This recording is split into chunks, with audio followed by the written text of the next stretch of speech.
Hello,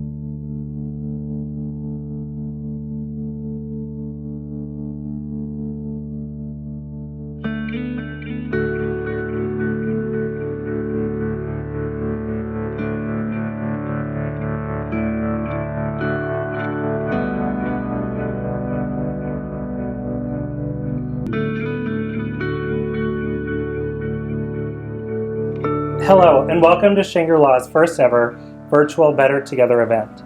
My name is Michael Kemery, and I am Shangri-La's Board Vice President.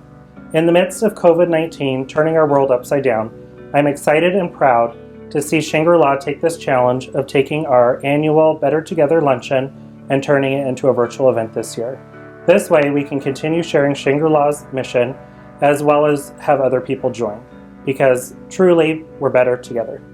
So on behalf of Shangri-La Board, over 400 Shangri-La employees, and the hundreds of individuals served by Shangri-La, we'd like to thank you for taking the time today to help us build barrier-free futures for those people with disabilities. I am so excited to be part of the event this year for two main reasons. Growing up, my parents and grandparents were foster parents to children with disabilities. Later, I would help manage 24-hour care facilities for adults with disabilities. Through these life experiences, I truly have seen and learned what kind of barriers that people with disabilities have and how hard it is to overcome those. Secondly, as a real estate agent, I get to help people find their dream homes. But not every dream home is the same to every person. Each person needs that home to be tailored to their exact needs. Those individuals at Shangri-La deserve to have their dream homes as well. Today we are here to do just that, to create barrier-free homes, to create homes that fit the environmental need of those individuals served by Shangri-La. I would like to start by thanking the event sponsors and the virtual table host for making this Better Together event possible. Thank you to our Rising Together partners, Managed Healthcare Pharmacy, and the Summit Group of Oregon. Next, I'd like to thank our Building Together partner, Pain West Insurance. Thank you to our Working Together partner, Credible Behavioral Health. Thank you again to our event partners, whose contributions will also go directly to helping build barrier-free homes. Next, I'd like to thank our virtual table host. It is because of these table hosts that Shangri-La has the opportunity to meet new friends and re-engage with old friends. And finally, I would like to thank the elected officials and dignitaries who pledged to tune into this virtual event. Again, thank you for tuning in to support Shangri-La's Better Together event and helping us build more inclusive communities.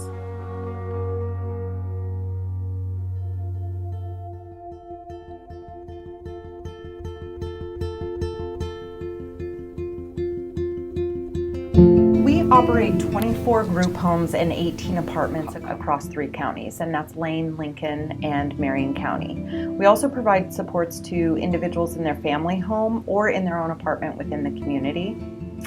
6 of our current group homes would be considered barrier-free, and there are 4 to 6 additional homes that have had some sort of modification. A barrier-free home addresses an individual's ability to access all areas of their home regardless of what mobility needs they have. So it could be an electric wheelchair, it could be a walker, any other mobility devices. Usually they're single level. They have ramps instead of stairs, showers that you can roll into without lips to step over, wider hallways, wider doorways. Barrier-free environments is important so that we could continue to support individuals through all stages of their adult life.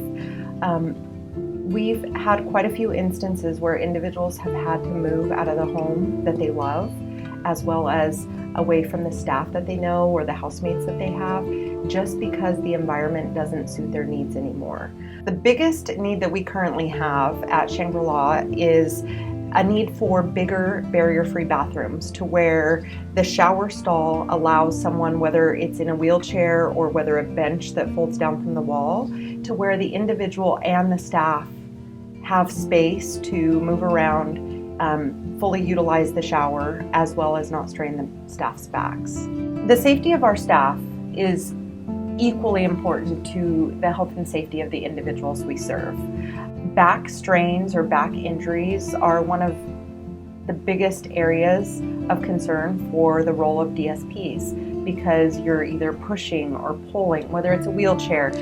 The job is very physical and it's demanding, and when you're helping someone to shower or get dressed or get out of bed or get into a vehicle, there's all sorts of bending, stooping, twisting, and turning that occurs. So it just puts our staff at more risk in general for back injuries and strain. So the less a staff has to physically move someone, so for instance, lifting devices help bear the weight of the individual served to get them to a safe standing position. Similar with Hoyer lifts, that can help transfer an individual out of their bed into their wheelchair or out of their bed into their recliner. So having mobility devices to help individuals served also in turn helps the staff have less chance of injury. A current barrier that we have is at our Jodell location. This home is a pretty open home. It already has a ramp to the front door. There's only 3 individuals that live there. Currently, the needs of Greg and Mike, 2 of the individuals that live there, are definitely increasing. However, there's 3 bathrooms, but none of them offer enough space for really a walker and or a wheelchair. There's not room for a shower bench, and the individuals are struggling to step into a tub to be able to access the shower. Even showers that are just stalls that you would think are open, like I have one in my own home, there's still a lip that's this big. Well, if someone's experiencing maybe dementia or having issues with depth perception, that's still something they have to step over. So being able to have it similar to how they build our roads, like they come down so that water drains, similarly they're slanted to where the water can go out in the drain instead of soak the entire bathroom. Jodell, as I mentioned, we have 3 decent sized bathrooms. If we can merge just 2 of those bathrooms that actually share a wall into one with the ability to have a roll-in shower, that would make a huge impact in all of the individuals' lives that live there. Adding ramps to the front of the programs for both our Shalon 1 and Shalon 2 programs would really help the individuals that live there be able to fully enter and exit their home safely. Also, at Shalon 2, let's not have carpet. Carpet is difficult for any type of mobility device to move over. So whether it's a manual wheelchair, electric wheelchair, sometimes carpet is in the way. The bathroom at Maryland, you can fit a wheelchair into the bathroom, but once you get it in, it's one way in, one way out. So that didn't work very well. Also, our walls had really been torn up. When there's a small entryway or a very narrow hallway, it's difficult for someone with a wheelchair to be able to navigate just so to where they're not also hitting the walls with their wheelchair. If we were able to widen up the area going from the dining room into the kitchen, that would really be helpful for the individuals that live there so that they can continue to live there successfully, even needing whether it's walkers or a wheelchair or any other mobility device. Of the individuals we support in my department, 30% of them use one type or another of mobility device. So that might be a gait belt, it might be a sit-to-stand lift, a Hoyer lift, it might be an electric wheelchair, a manual wheelchair all the time, or maybe just a wheelchair for distances that are longer than the individual can walk safely. 58.5% of the individuals we serve in my department at Shangri-La are over the age of 50. And our goal is to keep them healthy and safe in the programs in which they currently live through their golden years. Our dream would be to at least have a barrier-free ADA bathroom at every location, even though it's not always necessary to have a fully barrier-free home for all of the individuals we serve. We want to have enough programs to where those individuals can have the choice of where they live and be able to age in the home they're comfortable in. Let's face it, moving is stressful. When a person also experiences a developmental or intellectual disability, it could really compound that stress. If we add other factors to that, such as dementia or memory loss, it can be absolutely devastating for an individual to move. And we've actually seen people decline more rapidly when those moves have to occur, when the person's already experiencing some of those things, especially with dementia. While we believe other providers want to provide great services to the individuals they serve, we strive to be someone's forever home. In order to be that, we need to adapt more of our programs to a more barrier-free layout. In the last several years, there have been quite a few individuals we've had to turn down their referral, not because we couldn't support them in all other aspects, just due to not having vacancies in our programs that have a barrier-free aspect to the program. We serve still a handful of individuals that are well into their golden years because they started at the Shangri-La School over 50 years ago. That is a part of our history, and some of those children that went to the Shangri-La School, we're still serving them as adults today. We want to continue to be able to serve those individuals through the end of their life in the home that they're comfortable in with the staff they trust. Greg is an individual that has been involved with Shangri-La for many years. He attended Shangri-La School over 50 years ago, and then he was served by us in our residential program at the Garlock House, which was a home with 5 guys with pretty high independence. They would live their best life by going on the bus in the community, having their jobs. Greg worked at the wood shop for many, many years. He would visit his favorite downtown restaurant, India Palace, while he was still very independent. Things have changed for Greg, and he needed a more structured environment with a location that had a much higher staffing ratio than the more independent living at our Garlock program. So he has been at Jodell. But in order for us to keep him at Jodell through the very end of his life, we are going to need modifications to create a barrier-free environment, specifically around the bathrooms.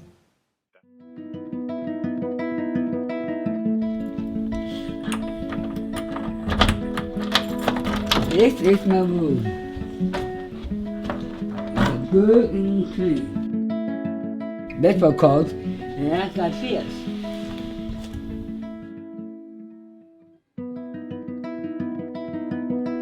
That's my baseball cards. Me and my nephew, Brian is my nephew, we went to a baseball card shop and we sell them. And I got doubles. The people will buy it, we get money of it. And I got this. Me and my brother went to the places today.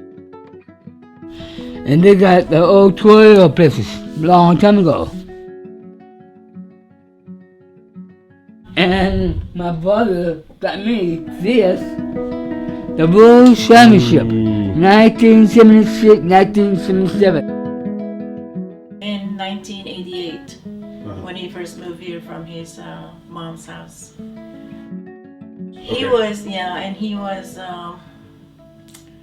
very active guy. He was going to Special Olympics every weekend. He goes out of town, and he was once a president of the People First. At first we had them staffed around the clock, and it was the group home you wanted to work at in the day, because where else could you go and have fun where it didn't feel like you were working? So then they get to learn how to do their meds, take their own meds, and you're thinking, we don't need staff, you know. They can do all these things, like they wanted their independence, like we're independents, you know, we don't need staff telling us what to do. You know, we're gonna work very hard to learn how to take our meds and all that stuff, and cook simple meals and stuff like that. They were cooking, they were cleaning, they were running their own household, and you were basically there just for intermittent consultation, you know, oh yeah, or maybe to drive them somewhere because they didn't drive. And then, you know, we decided obviously they didn't need that level of support. At that time, I tried to talk them into moving into Vista Apartments, but they were adamant that they wanted to stay in that home. That was their home, that was their neighborhood. And so at that time we reduced the staffing, and, you know, things were well. They didn't need to have somebody there overnight. Routine, yeah, that's definitely Greg's way of life working well for him, is routine. And we tried along many times during the years to kind of break the routine, not on purpose, but just because of circumstance. And we could always count on Greg just to keep going, doing the same thing. The same thing. The same thing. He's done with work. It's around 12:30. He rides the city bus downtown. And then there's 2 Starbucks. He goes out to the first Starbucks and he collect all the papers there. And then he goes to the next one and collect all of the papers too. Leaving nothing on the table. Like around 1:30, 1:45. And he's out the door going straight to the Indian Palace to get his free pop. That's like around 2:30 because he actually known the people because the owners and the owner's son was a best friend of his nephew. So that's how he got to meet the people there. He's coming on for having what, 2 pop? That's right. 2, right? That's right. 2 pop. So they allow him to get free pop every day. And then by 2:30 he gets his refill and then out the door. And then he goes back to the bus station and then he'll ride back to Rod's IGA. So by the time he's done, it's like 4 o'clock, close to 5, and then he walks back to the house. It varies a little bit. I think it depends on if his work schedule changed a little bit or if there were some other variables in his life, but pretty much so it stayed the same.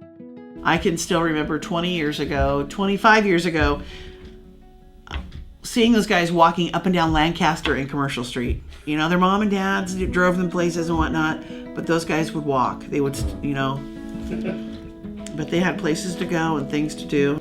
As Greg aging, I kind of noticed that we're doing a lot of queuing and a lot of reminders. So lately it's been changing. Like the past year, it's been like just queuing. You know, we all grow and we age and you have your aches and your pains and whatnot. I think with Greg, he just doesn't accept all that gracefully.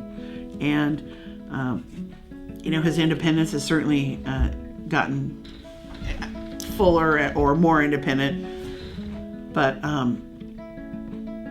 I don't know, I just think the thing that stands out with me is he still does what he wants to do, he chooses what he wants to do, and he's a little bit more willing to have somebody help him a little bit, whether it's driving or just helping him kind of figure some things out that quite aren't connecting like they used to connect. I've never thought of Greg as not capable. You know, I just always thought that we were kind of honored to be able to be the person to provide service to him. He's a good sense of humor, and he's also a great dancer. When he dances, he's the best dancer. Yeah. He can go anywhere and dance. He just like dance like a snake. You know, like you like to watch him dance because you're thinking, where did he get those moves from? He can be very funny. He can be very stubborn. He'll stick to his own ways. You will not tell me how or what.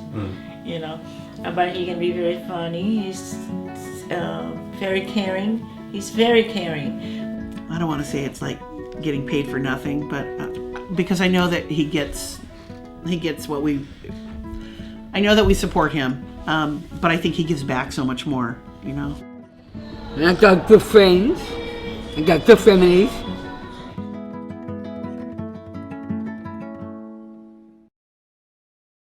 What we started to notice about 2015, 2016 is that Greg started to show pretty significant signs of confusion, dementia-related symptoms to his Alzheimer's diagnosis. And what that meant for Greg is that he was no longer really able to be safe in the community. He would forget where he lived or forget how to get home. He'd be out for long periods of time and we wouldn't really know where he was at, where before he was able to check in. When it came to his housemates, they're like brothers. They love each other, and they still do to this day. We're all relatively the same age, but Greg's Down syndrome causes his declines to occur a lot quicker and to be a lot more significant than his housemates. And they were having a hard time understanding, where's the Greg we love? The Greg we grew up with, the Greg that's our brother, that we have a great time with, that we go play bingo with, where's that Greg? Neighbors were reporting that he was wandering the neighborhood. He was no longer able to successfully go back to Garlock on his own without staff. After he retired from the wood shop after 30 years, he went on to community employment. He was working, I think, at a flooring place. And he started to struggle even there to just meet the basic expectations. A lot of confusion, a lot of getting distracted. He unfortunately ended up getting fired because he wasn't able to meet those expectations. he didn't seem to value it at that point. Greg was already at that point, 2017, 2018, forgetting a lot more. And with dementia, you forget the stuff you learned most recently, and as dementia progresses, you lose the skills that you may have learned when you were a child. So right now with Greg, what we're seeing is a huge decline in just basic skills of getting dressed, taking a shower, using the restroom. Then in early summer of 2018, we had to make the big decision to move Greg. We couldn't wait any longer. He needed way more support than we could provide at Garlock just because of the way it's structured and the needs of the other individuals. And so we went ahead and moved him to Jodelle. Jodelle has been a great placement for him. He only lives with 2 other people. They support another individual who has similar needs to Greg, and it's been great for him. And they're also able to continue to increase his support needs to a point. So they have wide hallways, they already have a ramp in and out of the home. So when Greg's dementia and the aging continues to progress, he's probably going to need a wheelchair. He's probably going to need lifts. Those fit within the hallways of the houses. They fit within the bedrooms of the house. They do not fit within our bathrooms, which leads us to our main problem. When people start to age, they need more accessible homes. And all of our homes are ADA compliant. It doesn't mean they're accessible for people who are aging. The worst thing that can happen for somebody who has dementia and Greg is to have to move again. Because we do have accessible homes. We do support people with high medical needs here at Shangri-La, but we have very few of those homes available. And there's such a high need. We placed Greg at Jodelle knowing that's as close as we can get right now and hoping that we could get a remodel at some point for the bathrooms. And it's not just going to affect Greg. After Greg, those bathrooms are going to be needed. The other really big thing is you and I, we probably have family that could take care of us. We could go to a nursing home. If we had memory issues and needed support, we could go to a memory care unit. People that are in services and experience intellectual and developmental disabilities outside of in-home comp and being home with their family have nowhere to go. Hello, my name is Janet Yowzy. I have the privilege of serving as Shangri-La's CEO. It has been an honor to serve Greg for so much of his life. He has truly become a part of the fabric of Shangri-La. However, Greg's story is not a singular occurrence at Shangri-La. We have a number of people that we support who are aging and need access to more barrier-free homes. One person who comes to mind instantly for me is Lucinda. Lucinda is nonverbal, although she has this vibrant smile and she has these expressions that tell you exactly what she's thinking. The last time I visited with Lucinda, she grabbed my hand and she didn't let go. And here's one other fun fact about Lucinda. She loves balloons. Every morning, she has a staff member blow up a handful of balloons for her that she then places either in her room or somewhere else throughout the house. And throughout the day, she plays with these balloons and she chases and pushes them all over. Although this activity brings Lucinda great joy, it's not without its own frustrations. You see, Lucinda has a wheelchair, and the doorways and hallways in her home only allow for inches of clearance on either side of her chair. So oftentimes while she's chasing balloons, her wheelchair gets stuck or gets caught on a corner, and she has to have staff help reposition her so that she can continue going on. With the barrier-free modifications we have planned of widening doorways, Lucinda could better increase her independence and more easily navigate her home so that she could continue to experience the pure joy that chasing balloons gives her. As we look to ensuring the safety of the individuals we currently support, Shangri-La must move towards a more barrier-free environment soon. Additionally, a more barrier-free future right now means that we will not have to turn someone away because we don't have a home to accommodate their accessibility needs. But this isn't all about right now either. This is also about ensuring that the 20 and 30-year-olds that are in our services now have the supports, have the homes, have the barrier-free environments they need as they age over the next 20 to 30 years. In addition to this, it's also about ensuring that an individual who chooses Shangri-La to be their service provider for life never has to be uprooted because we have the barrier-free environment that they need as their accommodation needs change. $45,000 is the price tag that we've estimated to be able to make the barrier-free modifications that we have planned. And thanks to a grant from the Barbara Emily Knutson Foundation, we have already secured $7,500 of this. Let's take a moment to discuss this pandemic. I realize that most of you have been affected in one way or another by COVID-19, and as such, today might not be the day for you to be able to give to Shangri-La. So first, let me say thank you. Thank you for taking the time to be here today, to watch this video, to learn more about us. It means the world to me. And second, even if you can't donate today, I would so appreciate it if in a few months you wanted to come back around and look at the different ways that you might support the work that Shangri-La is doing. You can find all of these options about how to support us on this event landing page.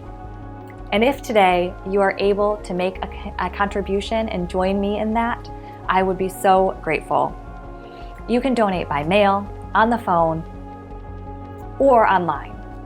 I'd also like to encourage you to become a Better Together monthly giver. What that means is that even a small donation, such as $10 a month, can help us to weather uncertain times, such as global pandemics, and also fill in any additional funding gaps or operational needs that we have along the way.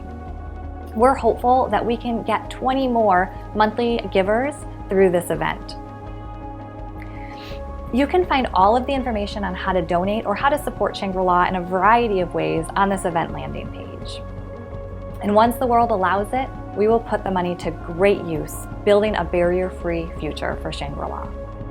Although COVID-19 may have turned our world upside down, it has not faltered Shangri-La's resolve to continue providing services to individuals with disabilities and families with disadvantages so that they may recognize and achieve their full potential. And this pandemic cannot stop us from moving towards a more barrier-free future for Shangri-La and towards inclusive communities. Thank you for joining us today and for being better together.